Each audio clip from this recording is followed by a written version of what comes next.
سیدنا امام حسن مجتبی آپ دے کول ایک منگتا آ گیا. حضرت امام حسن نے فرمایا ٹھہر جا میں اندروں ہو کے آنا. جب حضرت امام حسن مجتبی آئے آپ نے ایک دیناراں دا تھیلا درہماں دا تھیلا بھریا ہویا ہے نال روٹی بھی تازہ دتی آپ کھان لگے وہ بھی غلام نو دے دتی منگن والے نو دے دتی. جب تھیلا اٹھان لگا تے چکیا نہ جاوے حضور مہربانی فرماؤ تھوڑے کر لو. فرمایا محمد دے دروازے تے آیا ہے اگر حسن کول ہور بھی کچھ ہوندا میں تینوں دے کے ٹر دا. جدوں منگتے دے سر تے او پیسے رکھائے مال رکھایا. رسول کا معنی پتہ کیا ہے؟ نبوت کے کندھوں پہ کھیلنے والا، نبوت پہ سواری کرنے والا. سب سے پہلے جس کو حضور نے گڑتی عطا فرمائی اس کو مولا حسن کہتے ہیں. جس نے سب سے پہلے حضور کے کندھوں پہ سواری کی اس کو حسن کہتے ہیں.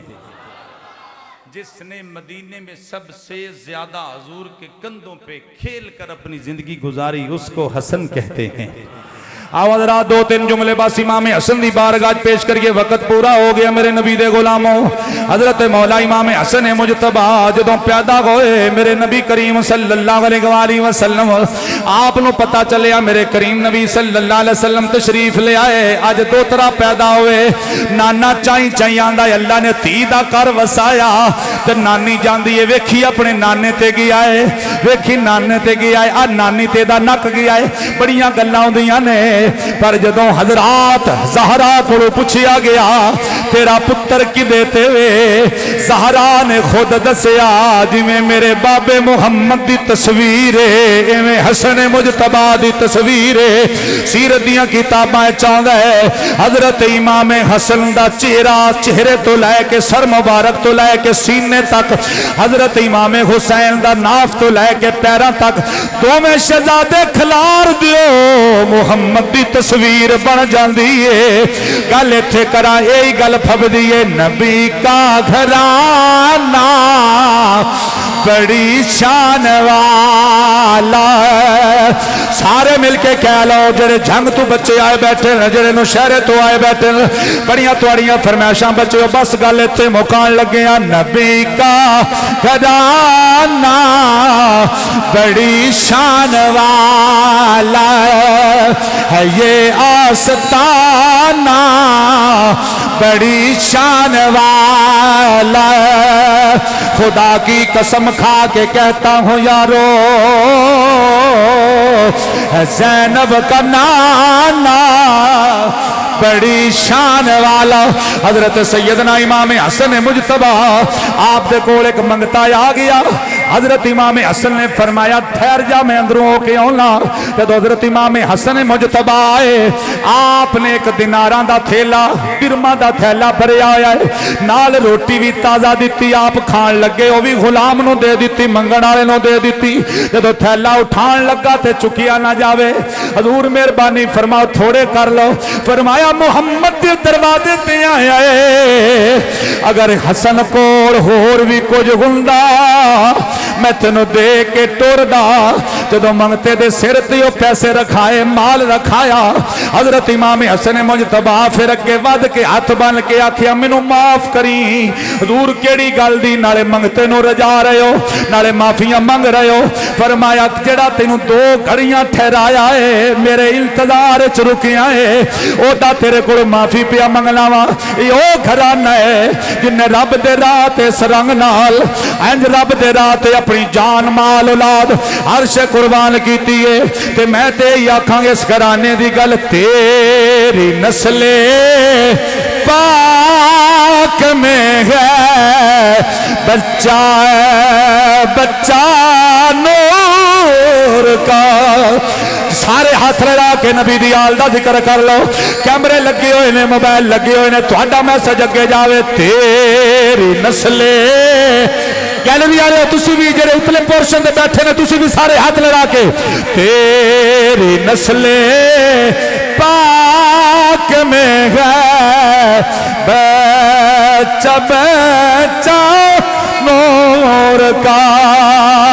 تو ہے عین نور تیرا سب گھرانہ نور کا. میرے بیرو جیوندا رہو. آ گیا اگرائی تے آ گیا.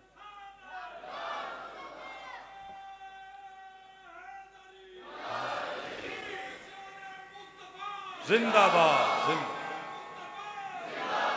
جیوندا رہو منور علی بچیا. اللہ تینوں جزا دے وے.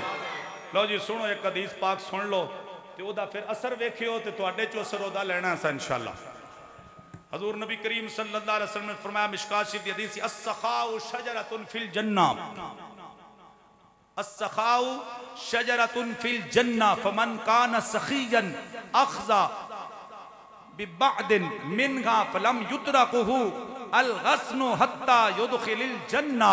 حضور نے فرمایا سخاوت جنت میں ایک درخت ہے، پس جو سخی ہے اس نے اس درخت کی شاخ کو پکڑ لیا اور وہ شاخ اسے نہ چھوڑے گی یہاں تک کہ اس کو جنت میں لے جائے گی.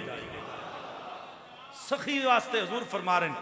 پھر دوسرے مقام تے مشکات دی دوسری حدیث ہے وَالشَّاخُ شَجْرَةٌ فِي النَّارِ فَمَنْ كَانَ شَيْخًا أَخْذَ بِغَصْنِ مِنْهَا فَلَمْ يُتْرَقُهُ الْغَصْنُ حَتَّى يَدْخُلُ النَّارِ.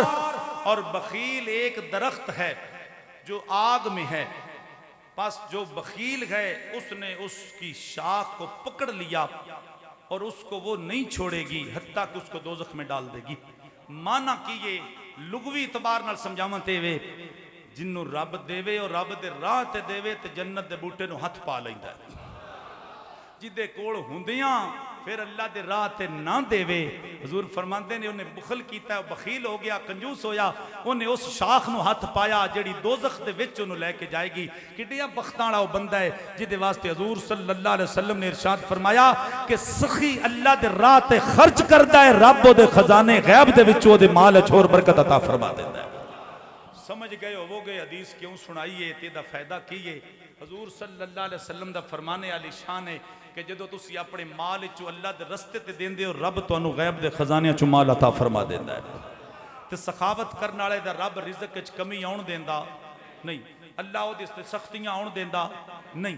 اے میں پریکٹیکل کر کے ویکھیا ہے، بڑیاں سختیاں ٹردیاں ویکھن. میرے تو وڈا جڑا ہے نا میرا بھائی عبد الرشید دا نام ہے، اللہ دی زندگی دراز فرمائے اور بڑا اس معاملے چ مشہور ہے، اللہ نے بڑا نوازیا ہے. تقریباً 20 تو 25 گھر ایسے جنہاں دے اسی شادیاں سال وچ کروانے ہیں، جڑیاں یتیم بچے بیوہ بچیاں نے انہاں دا او گھراں دے وچ جا کے انہاں دے نام لکھ کے لے کے آوندا ہے.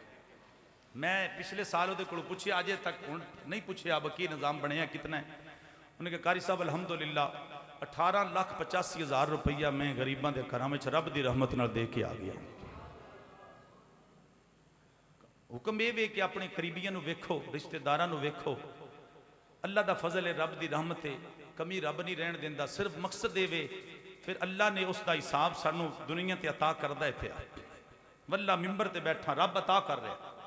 ساڈی سوچ بھی نہیں سمجھ بھی نہیں جتنا رب نواز رہا ہے. تے میرا دل ہے کہ پچھلی واری تو پچھلے جمعے تے سان عرض کیتی بھئی کلین لے آنے سن تے کلین لے آئے تے کلینہ دے پیسے اجے تک اکٹھے نہیں ہوئے. مینوں تے چندہ کرن دا ول بھی نہیں ایڈا ہوندا، تجربہ بھی کوئی نہیں. تو میں یہ بھی نہیں اس گل دے حق وچ راضی بہ کسی دی جیب وچ 100 ہوے تو نے کرایہ دینا تے وہ کرایہ تو بھی محروم رہے. لیکن